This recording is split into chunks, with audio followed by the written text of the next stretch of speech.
Well, hello and welcome to episode number 9 of the Abundant Living Ecuador podcast. I'm Jesse Bayer, here with Darnell Dunn. We're the co-founders and managing partners of Abundant Living Ecuador. I will remember for the second week in a row to plug the company. We are a real estate and relocation services company based out of Loja, Ecuador. Our business model is aimed at gaining access or allowing for access to international clientele into the southern Ecuadorian real estate market. And we have several aspects of the business: real estate, relocation services, investor services, and we try to help people get good information on southern Ecuador, find properties here, and we facilitate the entire purchase and relocation process.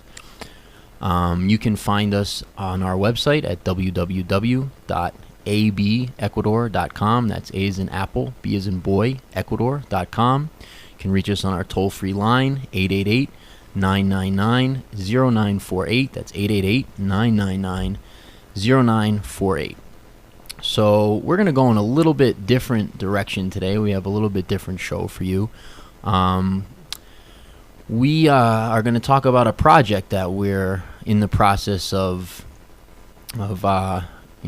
getting ready to break ground on. Really, getting ready to get ready. That's a bit of a virus here. The getting ready, but no, getting a project that we really why we're in Ecuador. So we're going to tell you really why we're in Ecuador and all about this project and just share that with you tonight. So it really starts several years ago. Darnell at the time was, nose to the grindstone in Boston, working for Putnam Investments, working very hard. I think he was also involved in a couple of other peripheral entrepreneurial stuff that he was doing. So very, very busy. I was in New York City. I was pursuing an MBA at night, working during the day, investing in real estate as well. Being a father, had a lot of debt. And, I think we were both kind of just like doing the American thing, which is, try to make it happen and, kill yourself working kind of deal. Living the dream. Right. Wow, I used to hear that all the time. I haven't heard that in a really long time. I'm very glad. Yeah. I mean, you used to hear that not facetiously. Right. Hey, how you doing? Living the dream.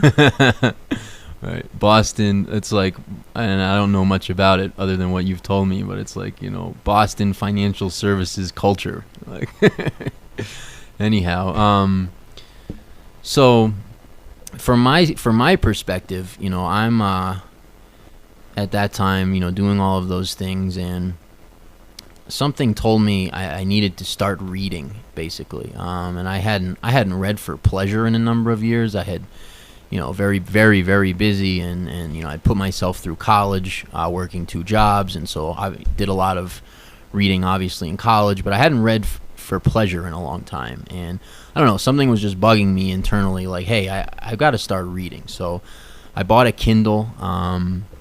I figured, my approximately hour train ride to and from work every day would be a good time to read.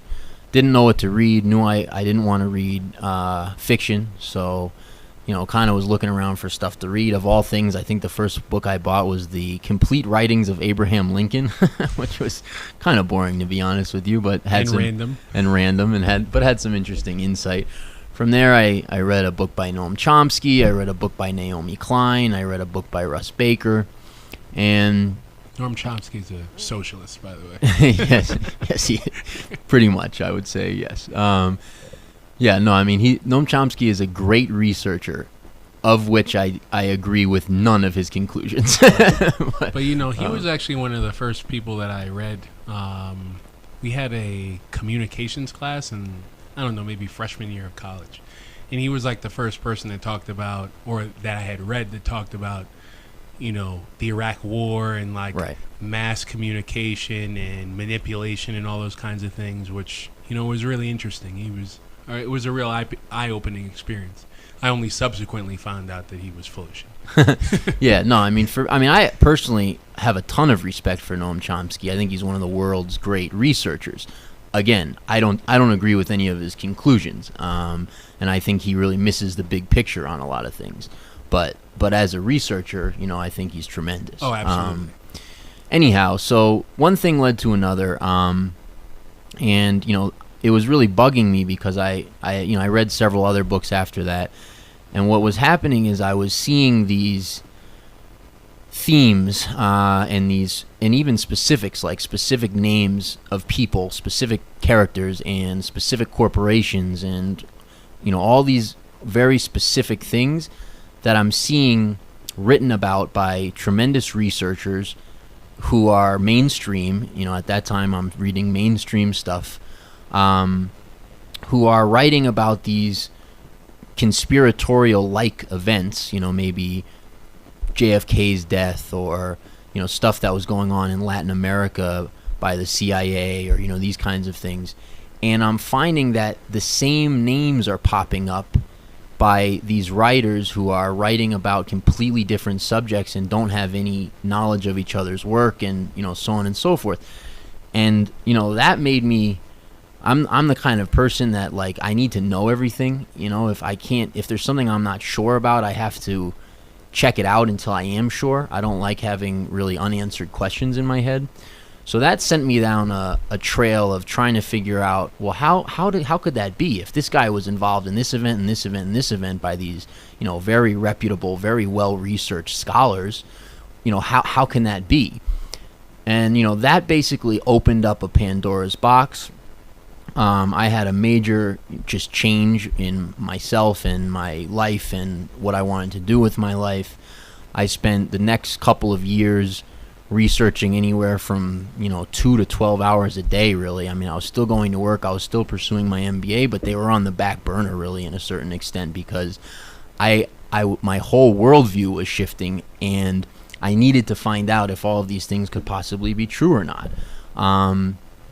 I spent thousands of hours basically trying to prove to myself that this gigantic kind of conspiracy that I had stumbled upon wasn't true, because the ramifications of it, if it was true, were so overwhelming for somebody who at that time was basically a liberal who was, trying to get an MBA.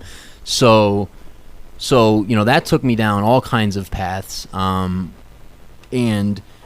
changed my worldview entirely. I came out of that period of time just believing I really understood the truth on a lot of subjects, because I had spent thousands of hours researching them, and feeling like none of the things that I had believed to be true up until that time really were true. So basically where that put me was, wow, I don't necessarily want to live in New York City anymore, and continue my investing, and continue my MBA program, and have my daughter living here. I remember also watching out my office window for months before I had any idea what they were.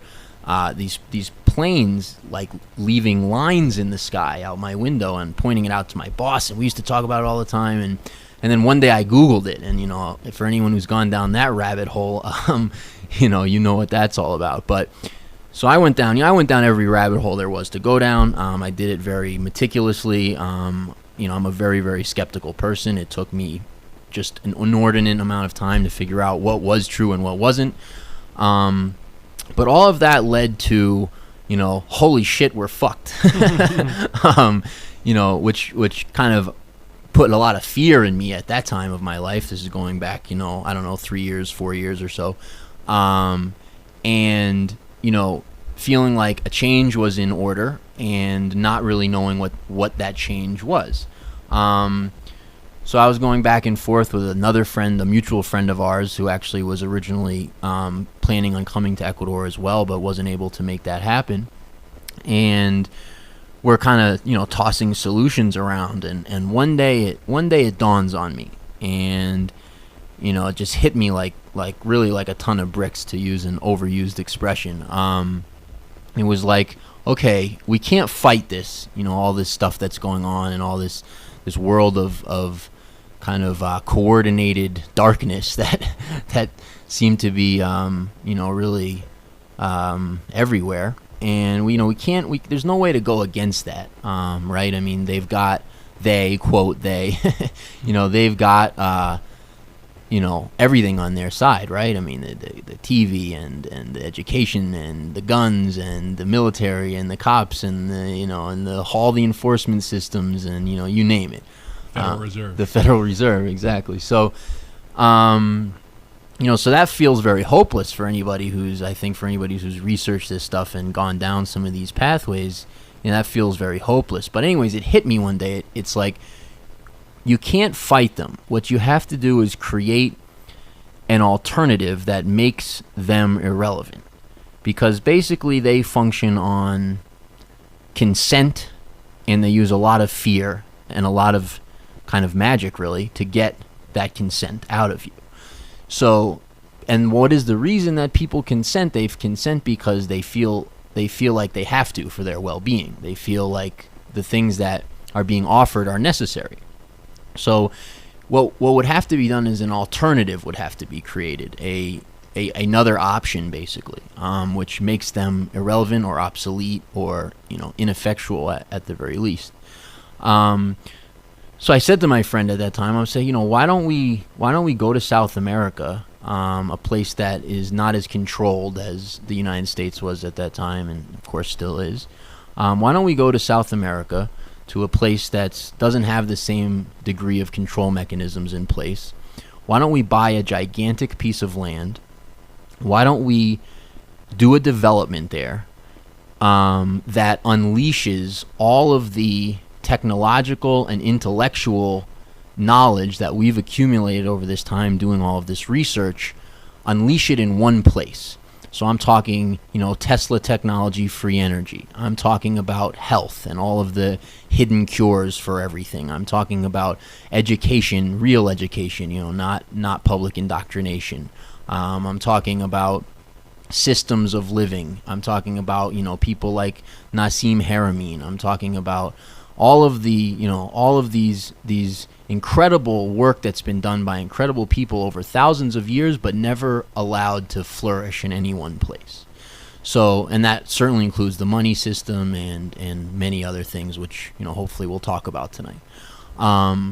So that was the idea, and then basically from there, Darnell started hearing actually from our mutual friend about some of these ideas that we were kicking around. He started doing his research, started realizing, wow, yeah, this some of this stuff looks like it is going on. Maybe I also want to rethink, some of what I'm doing. And then, he ended up jumping in the project. Thank God, very grateful for that. And here we are 3 years later or so, having purchased the land for this project. It's and maybe I'll let you talk about the land. Maybe you want to talk about the land a little bit, but we purchased this land, and Darnell will jump in the land, and we'll go from there. Yeah, sure. I think it might be important to take a step back to really tie this to the real estate company as well. I was kind of spearheading the research process for the property. Visited it a lot of times, asked a lot of questions. Just so much information from different parties, and it was very hard, especially with the language barrier, to confirm what was true, what was false, and also to find out who the authorities were that I needed to speak to find out the information that we needed to find out to see whether this was a property that we could purchase. And really throughout that process of doing the research, just a reminder, here in Ecuador there is no title research, so you're doing all of that yourself through the local property register, dealing with lawyers, all those other kinds of things, just to check and double check everything. And throughout that process we realized that it's just very easy to make mistakes. With that size property, with the amount of investment that needs to go into the infrastructure of a development of that size, we ended up purchasing a property that's about 500 acres. So just throughout that process, we realized that there was a lot of foreigners who are looking to retire or relocate to Ecuador, and they're going to need some help with these kinds of things. And so that's really where the idea to start the real estate company came from. The impetus in coming here was really to do the development, and we weren't thinking about a real estate company at all. So that's a little bit about how the real estate company ties into the land. The land specifically, again, is a 500 acre piece of property, 202 hectares. It's approximately 5 kilometers away from downtown Loja, but you feel like you're in a completely different world. I mean, you're out in the country, essentially. The property is about somewhere around 40% flat, maybe maximum. The overall piece of land is not flat, but there's flat areas throughout. We've got multiple water sources on the property. The really interesting thing about that is that we're at the highest point of this kind of rolling, of the rolling hills in the valley. That's about the highest point is about 8,000 feet. And there's nothing above us, so there's nothing to contaminate the water up there, which was also something that we were looking for, is a property where we would be able to provide our own water, and just really have an enclosed system where everything worked, where all, if not most, of the bills that we could source from the land, and be able to have our own water source, find an energy source. That's, I think, really going to be the biggest challenge, and just have a community that's self-sustaining and that doesn't have to plug into the municipality's electricity or water for any extended period of time. Now, those solutions will be something that will take some time, will take some work, and will take, honestly, some collaboration. But we're actively looking for participation in that way, because it just has the potential to be something really special. Currently, we're negotiating a deal for a piece of property that borders our property that we'd like to have be part of the development. So some financing ideas and things that we're working on now to be able to present the proposal to the property owners. We do have an advantage in the sense that we already have a pre-existing relationship. Both properties were part of a family inheritance. It's the same family who owns it. They know what we want to do with it. They're excited about the project, and if the offer is right, we have a lot of confidence that we'll be able to add that to the eventual development. Yeah, I mean, just jumping back to the land for a second. So, it borders thousands of hectares of protected forest as well. So there's nobody can develop behind it at all. You've got old growth forest that's on a forestal reserve for all the way to Zamora from where we are. So just a tremendous, huge piece of land. There's 3 distinct climates on the property. Darnell, you were mentioning it's 8,000 feet at the top. What is it? Maybe 6,500 or so at the bottom. Exactly. So, very different climates from top to bottom. We've got 2 lagoons on the property. There's 5 streams. There's a river that borders the entire length of one side. And that river is actually where one of the water sources for the city. For Loja. There's some old growth forest as well on the property. The views are just stunning. And really, the property just has an incredible energy to it. You just feel amazing when you're out there. That's kind of universally agreed upon, even by people who, wouldn't be apt to saying things like that, as I wouldn't have in the past. But it's really truly wilderness. I mean, I've seen bears out there twice, and you're 5 minutes from the city, so it's kind of interesting that way. And just jumping back also is into the idea. So it's like and I came across this later in my kind of development in my research, but it's, everything really is vibration. And when I say that, I don't mean that in some kind of new agey way. Like, scientists can very easily with measure vibration. Like, a peanut has a vibration, as does a word and a thought, and everything is really vibration. And your TV also has a vibration. But so the idea really is, if you could create a place where people are living so well, and it's not just standard of living, although that's a big part of it, because again, if you pull people out of the monetary system, which steals about 90% of your labor through taxes, inflation, and taxes, hidden taxes, and inflation. If you take people out of the medical system, which destroys health, and you take people out of the education system, which, I don't know, destroys lives, basically, and you put them in a place where solutions that have been hidden, really, are fully implemented and on display, your quality of life would be just incredible. But also just the vibration of the place would also be incredible, the kind of things that it would attract and people that it would attract. So the idea is, if you're having this kind of situation in a specific place, very quickly people in the surrounding area would kind of be peeking in and saying, like, wow, like, how does that lady spend all day in her garden? Like, doesn't she have to work? What are they doing over there? That's, those people look really happy. Like, life looks really good over there. What's that all about? And the idea would be able to say, like, here you go. Here's what it is. Here's how you do it. Here's what it's all about. The idea would be to have that new paradigm, deal expand. So you started in a place and you expand outward, and I don't know. Can it expand outward into an area? Could it expand outward through the city? Could it go through the county? Could it get through the state? And I'm using, obviously they don't have those here, but it's the same. We have the equivalent.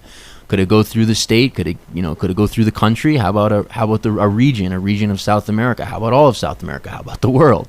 Right? So it's, to some people that sounds pie in the sky, and I can't say that in a certain way, I wouldn't agree. But, that's the idea. And, I think, for me, it really is a solution. It's the only solution to kind of the predicament we're in as a species. Because going through the powers that be and the systems that be to create change, you've seen the results of that. We're living the results of that. They're unfolding before our eyes. So that's certainly not a solution. Well, there's revolution. We've seen the results of that as well, right? That's also on display. There's also something called a citizens' revolution. Yeah, right. Darnell's cracking himself up over there. So yeah, but anyways, that's really where this came from, and that's what we're here to do. And yeah, the real estate company, as Darnell said, we found it out of the opportunity that we saw in that process of going through an experience of buying land here, and to bring people here and help people discover what we've discovered in this part of Ecuador. We think it's quite an amazing place to live. But so that's kind of the background anyhow on the project. I don't know. You want to get in? What do you want to get into? Do you want to get into some of the specifics, or where do you want to go from here? Something. Something that you were having a conversation about before we got here made me think that it might make sense to chat about this a little bit. With the when the gentleman you were talking to on the phone was talking about earthquakes and volcanoes and those kinds of things. I'm not sure how much people who are listening in are in tune with what's going on here in Ecuador, but Ecuador actually has a fair amount of active volcanoes, and there was an eruption recently with one of the volcanoes, and so people have been asking us, well, what's that all about? Has that affected you all, or anything like that? And I think that's the other thing that's really unique about southern Ecuador, is that you've got a major fault line in the Ring of Fire that's off the coast of Chile, but we're really inland and fairly far north from there. So and we're not really exposed to any of the volcanoes. It would really have to be a major eruption, and maybe we might experience some ash or cloud cover as a result of an eruption. But we're fairly far away from there, probably something like 300 miles or so, with a lot of natural barriers given the topography of the country. We experienced our first earthquake the other day, not too far away. It was in Peru, was the epicenter. It was a 7.5 or something like that. But we experienced maybe a little bit of shaking or things like that. But we're fairly insulated from those kinds of natural events as well too, which is one of the other benefits, I think, and one of the things I really like about southern Ecuador compared to some of the other parts of Ecuador. Yeah, and South America in general. Right. I mean, that was really why we settled on this particular part of first Ecuador and then of Ecuador. Mm-hmm. No volcanoes, no fault lines, no nuclear energy facilities anywhere near here, not near the coast, none of those kinds of, sparsely populated, year-round growing season, all those kinds of things. So if you're worried about, from those like safety standpoint, earth change or man-made disaster things, I don't know that you can find a better spot on the planet. I mean, I've looked. Mm-hmm. So just wanted to touch on that. So what else about the land should we discuss? Yeah, I mean, our idea is to start with a restaurant on the land. It would be a truly world-class restaurant, and it would attract clientele both internationally and in Loja. There's a lot of money in Loja, and I don't think there's a single world-class dining experience in Loja. So a restaurant, potentially high up on the land with glass looking out over the city and the land, fireplace, patio, beautiful kind of maybe more rustic, but maybe New York style in terms of class kind of thing, bar, and farm to table. So part of the project on the land overall is complete sustainability, completely closed systems, everything, basically systemic leveraging of everything, of all of the systems, and that would include the restaurant as well. So we would look for an incredible and creative and flexible chef who could work with the foods that are in season coming off the land, and create a truly world-class dining experience in Loja. We would also be looking to do it right away a spa as well. So again, a truly 5-star spa. Turn Loja into a spa destination for that reason internationally. We would use the spa in the restaurant to showcase the land and showcase the project, of course, as well. We would implement many of the health solutions that we know about and have researched into the spa and potentially even the restaurant as well. And then from there, we would start putting in some of the systems. We're not fly by the seat kind of guys. We would not sell anything prior to, doing it, which people do here and everywhere. I guess people do that. We would be putting in the systems in their entirety prior to, sales, prior to, certainly construction and those kinds of things. The idea would be to, there'd be also, we've talked about, really, creating, we believe in luxury also. We're not hippies and not that hipsters. Or hipsters, not that I have anything against, either group, but that's not what we're about. So we don't believe in roughing it. We're not looking to like half be camping. We like luxury. I believe in luxury. I believe that you can do all of these things and also be extraordinarily comfortable. In fact, even potentially more so than, really definitely more so than, because you're not dealing with all of the debilitating things that some of these modern comforts bring if you're doing them right. One point I wanted to make about the restaurant is with the amount of microclimates that we have on the property, it really gives us the opportunity to source a lot of the materials, not just for the food, but also for the construction and things related to health as well too. Natural solutions for health, all on the same piece of property. Absolutely. And then, getting to the development, and we've touched on it a little, ideally we'd be implementing a free energy solution. If we can't sort that out, we'll certainly look at the more normal energy alternatives, but that's not ideal in our book, and there are companies that are putting those kinds of products out now, and I'm quite sure that we'll find the resources we need for that. If we needed to go that route, the highest point of the property would be ideal for wind power. Yeah, and there's plenty of options for hydro as well, if we needed to do that. So, that kind of thing. I mean, imagine a place where, energy clearing stuff has been implemented throughout. So, maybe you drive in and by the time you reach the gate, because of the structure of the materials that have been built, you already feel great. And it just goes from there. We would also be looking at, obviously, lots of completely normal stuff. We would want to build beautiful sports facilities, which there's places for. Probably they would be interspersed throughout as opposed to in one central location, but there's places to do all of that, especially if we're able to purchase some of these little lots that are connected to the land. Ultimately, we'd like to have the entire valley where we are. We have maybe 2/3 of it now, but we'd like to purchase the rest of it. There's this other big chunk that Darnell mentioned we're in the process of trying to purchase now, and then there's lots of little pieces that are all over that we'd like to have in the future.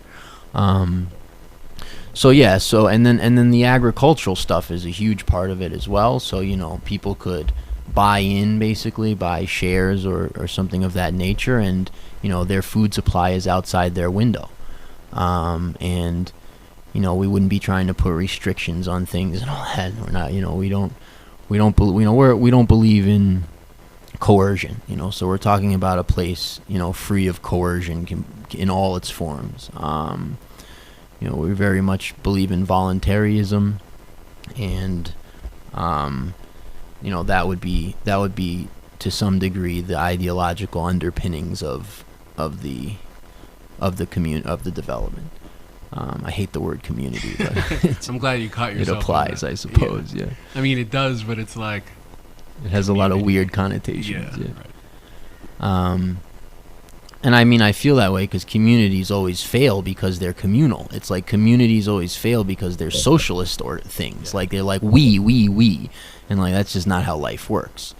And so we're not going to be creating organizations that get together and vote about what we all do. Those are voluntary associations, and so voluntary exchange, voluntary associations, voluntary being the key word in general. If people are familiar with the work of Stefan Molyneux or Lysander Spooner or a million others, that's very much in line ideologically with how we feel life works best. So yeah, I mean, bike trails and hiking trails and all those kinds of things. Certainly there'll be some sort of the waste as well will be an interesting topic to tackle, and we're looking for those brilliant, and we have really a lot of these people already lined up, but it's like we're looking for those brilliant engineers out there who are looking for that playground to implement their ideas on some of this stuff. We've got it. So and I don't know too much about some of these kinds of things. I'm far from an engineer.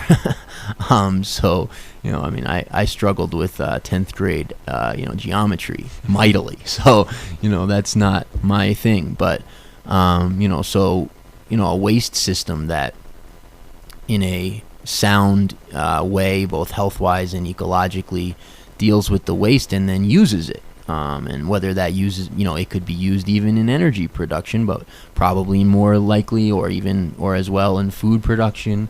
and and all of those sorts of systemic things. So yeah, that I think gives people a decent sense.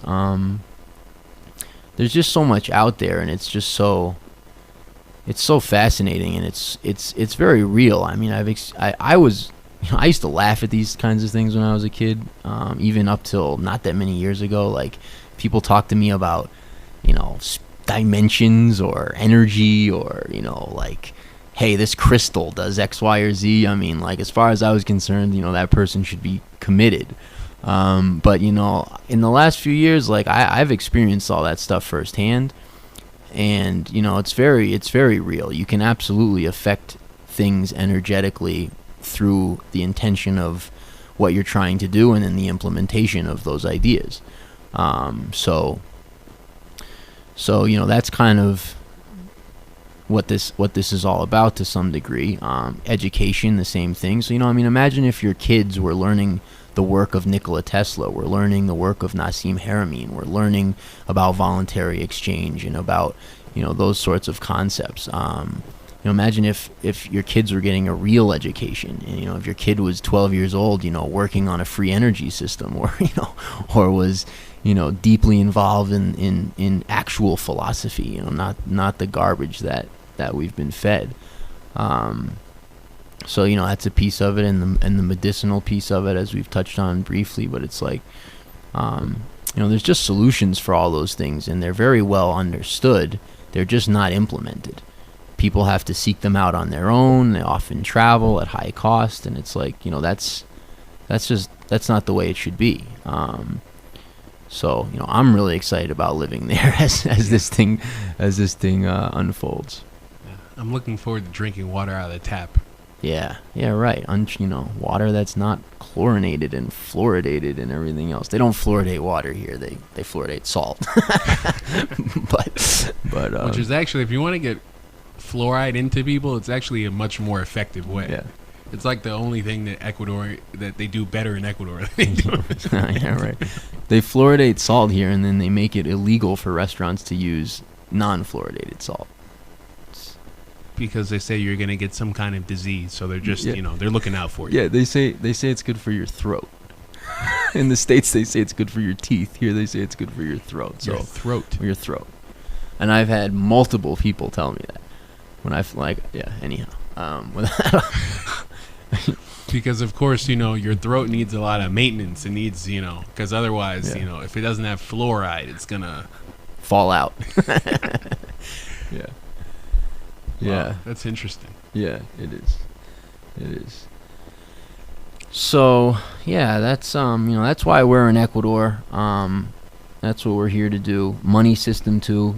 That's another piece of it, which I don't have the exact solution. I've done a lot of reading on a lot of options, and there's some good ones out there.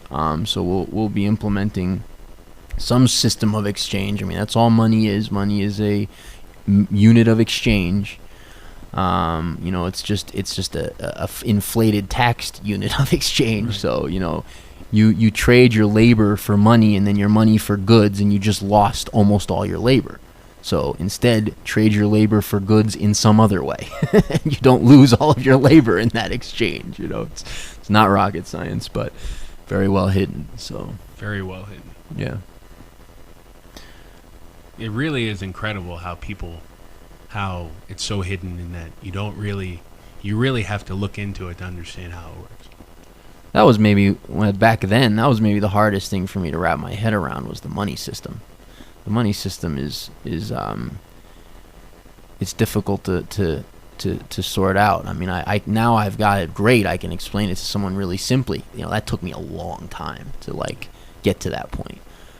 I mean, I remember coming across this quote by, and who knows how true this is, but I don't remember researching its authenticity, to a degree to be able to tell you I'm positive that it's an accurate quote, but it's fairly widespread. It may be accurate. And anyhow, the quote supposedly was from a interest representing the Rothschild bankers in England, when they were trying to implement the Federal Reserve system that we're currently under in the United States. So this would have been somewhere in the early 1900s, prior to 1913, when the Federal Reserve Act was passed. And I don't have the quote in front of me, but to paraphrase, he said, the money system is so complicated that your average person doesn't have the capacity to understand it, and those that can understand it will be so levered to its benefits that they won't revolt. Basically, was the point. And it's very true, because the way it works, it's a zero-sum game. Somebody wins and somebody loses, for the most part.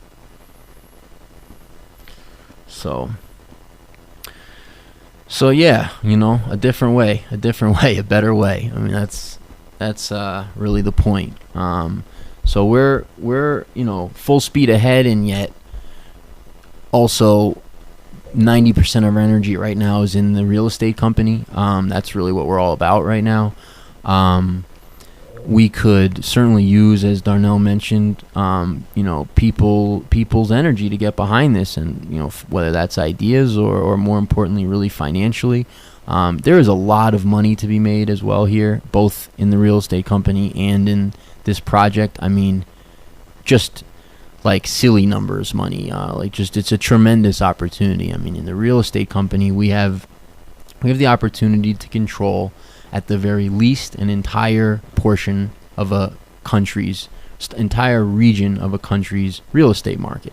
And that doesn't, I'm not saying every sale, I'm just saying the stuff we'd like to represent. And, as that happens, the financial rewards will be tremendous. Right now, we'd like to grow faster than our budget allows. So if we had people who wanted to reap those rewards with us, we would be very open to working something out in that regard. And then on this other piece of land, I mean, the land that we purchased, we own free and clear. We don't owe any money on it. It's valued. We had it valued. It's valued or assessed. It's assessed at $2.4 million. So that's an asset that's free and clear that we can use to leverage if we need to. Or to back up any sort of arrangement that we're making with somebody.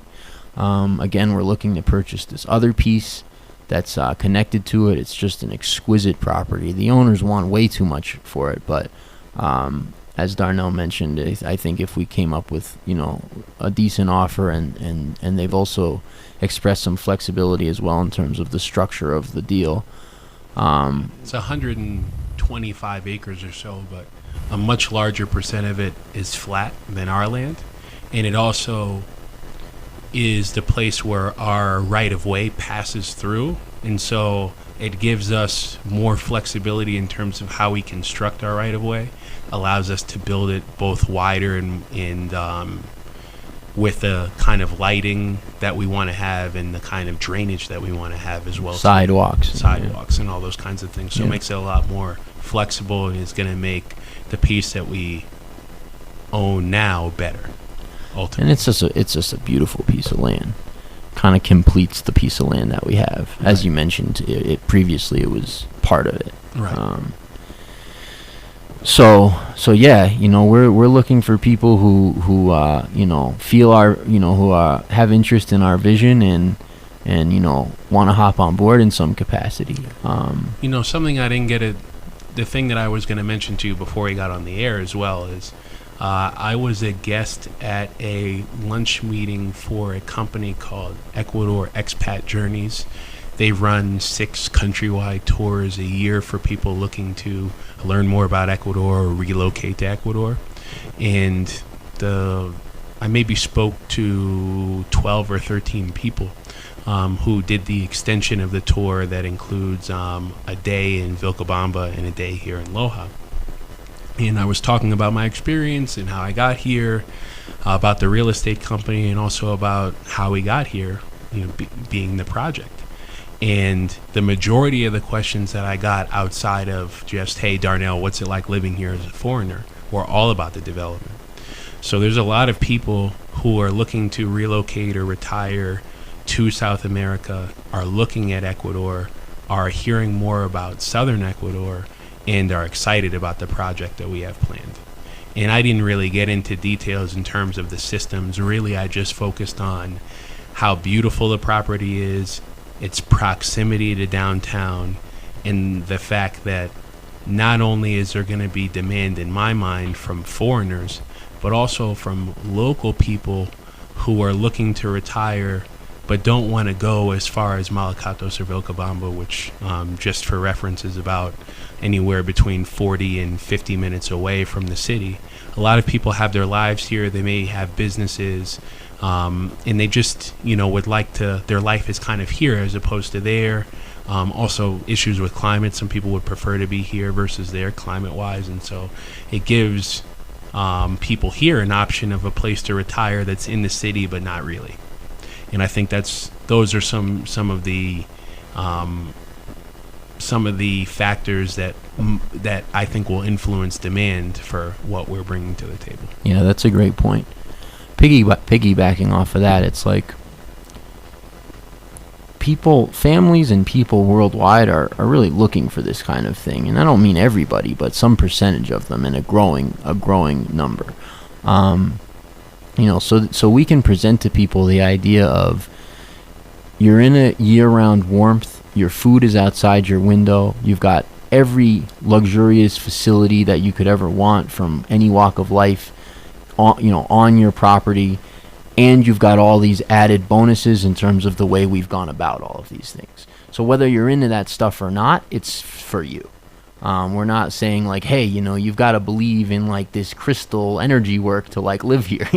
In fact, I mean, we're not those kinds of people at all. We've just come to realize the validity of some of that stuff. But like, it'll be great for those people, but it'll be great. I mean, it's just like, a guy or a family who's like, wow, like I can raise my children here, and like they can go play basketball over there, and I can pick up my food over here, and if I want to go have dinner, I have a world here, and there's a spa, and there's so yeah. I think you really hit on a good point. It's the fact that the way this development is going to come together would be great for anybody. The fact that we're doing the systems in a certain way is really just an added benefit, but it's going to deliver the same kind of experience that any kind of super luxury development would deliver. It's just going to do it in a way that's more conscientious, in that some people will latch on to the ideology of that, but you don't have to have that same ideology. No, not at all. To think that to just be comfortable and enjoy what we're going to bring to the table. Right, exactly. And then to the point you were making as far as the demand locally, world-class housing options are just few and far between in Loja, and people have money here. So it's like, if Lojanos were presented with a place that's close to the city, that is built to the highest international cities, they would flock to it.